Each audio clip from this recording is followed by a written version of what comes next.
Assalamualaikum warahmatullahi wabarakatuh. Perkenalkan, nama saya Arthur Safiar Ibnu Mukhtar dengan NPM 2271516013, ingin menjelaskan tentang sumber akidah Islam. Sumber akidah Islam adalah Al-Quran dan Sunnah. Artinya, informasi apa saja yang wajib diyakini hanya diperoleh melalui Al-Quran dan Al-Sunnah.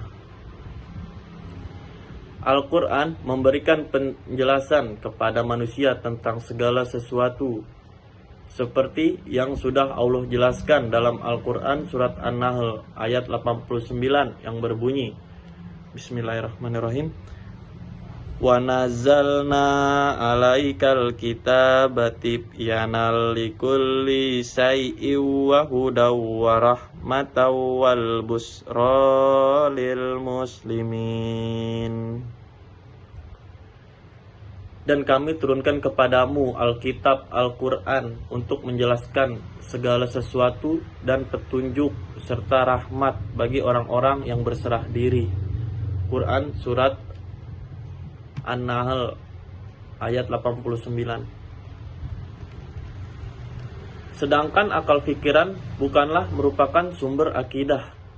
Dia hanya berfungsi untuk memahami naskah-naskah atau teks yang terdapat dalam kedua sumber tersebut dan mencoba membuktikan secara ilmiah kebenaran yang disampaikan oleh Al-Quran dan Al-Sunnah. Itu pun didasari oleh semua kesadaran bahwa kemampuan akal manusia sangat terbatas. Artinya, apa saja yang disampaikan oleh Allah dalam Al-Quran dan Rasulullah dalam sunnahnya wajib diimani, diyakini, dan diamalkan. Akal pikiran sama sekali bukan sumber akidah Islam, tetapi merupakan instrumen yang berfungsi untuk memahami naskah-naskah yang terdapat dalam kedua sumber tersebut. Itu pun harus didasari oleh sesuatu kesadaran penuh bahwa kemampuan akal sangat terbatas, sesuai dengan terbatasnya kemampuan semua makhluk Allah. Berkenaan dengan penyelidikan akal untuk meyakini akidah Islam, terutama yang berkenan dengan hal-hal gaib di atas, manusia dipersilakan untuk mengarahkan pandangan dan penelitian kepada alam semesta ini, di bumi, di langit, dan rahasia-rahasia yang tersimpan pada keduanya. Manusia diperintahkan untuk memperhatikan bagaimana langit ditegakkan tanpa tiang seperti yang kita lihat, dan bumi dihamparkan dan dibangun dengan suasana yang teratur dan teguh dalam sebuah sistem yang saling berjalin.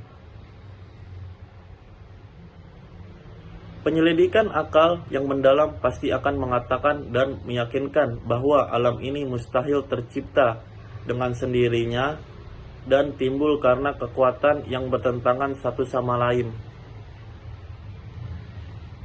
Seperti keyakinan dalam naturalisme, penyelidikan akal secara cermat dapat melahirkan pengakuan mutlak bahwa semua alam semesta yang teratur, rapi, dan berjalan menurut hukum yang tetap dan tak berubah-ubah mensyaratkan ada penciptanya, pengatur, dan pemeliharanya.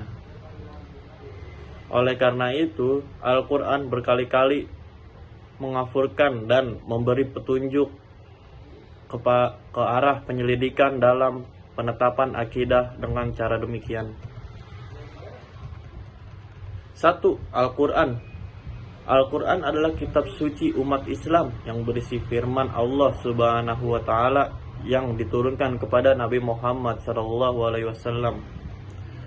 Tujuan diturunkan Al-Quran adalah untuk dijadikan pedoman umat Islam dalam menata kehidupan agar bisa memperoleh kebahagiaan di dunia dan di akhirat. Dalam Al-Quran terdapat banyak petunjuk-petunjuk keterangan konsep baik yang bersifat global maupun yang bersifat terinci, tersurat maupun tersirat dalam berbagai persoalan dan bidang kehidupan manusia.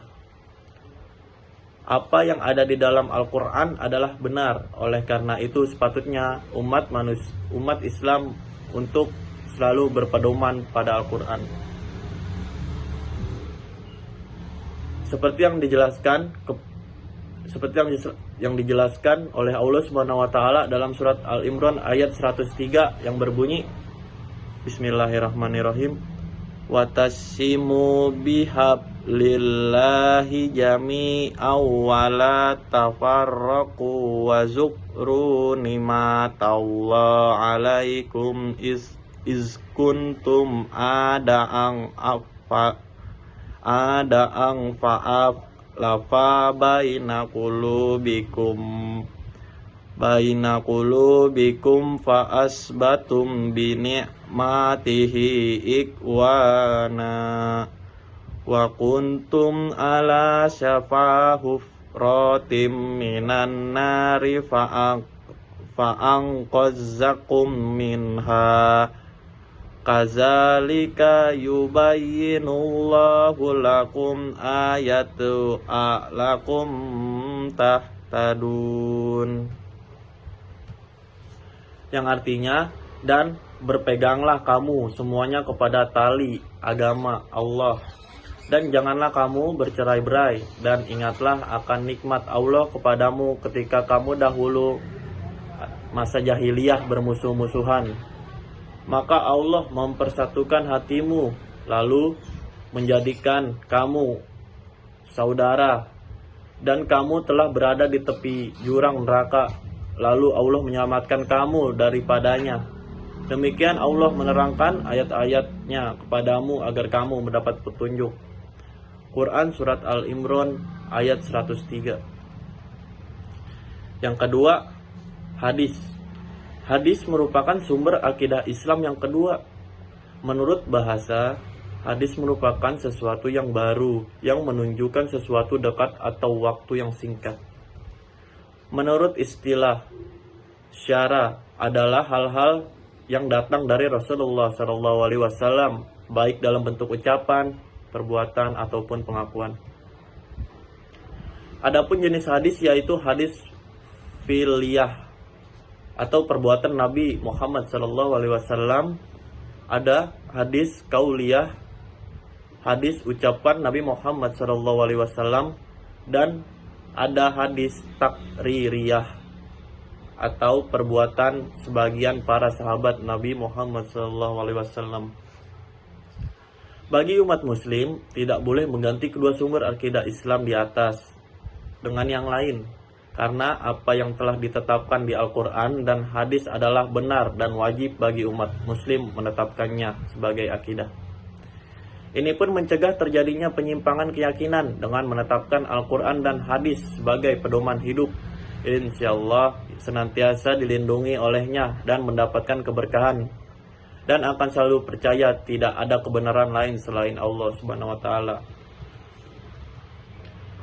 Terakhir, kesimpulannya, akidah Islam adalah prinsip utama dalam pemikiran Islamik yang dapat membina setiap individu muslim, sehingga memandang alam semesta dan kehidupan dengan kacamata tauhid dan melahirkan konotasi-konotasi valid baginya yang merefleksikan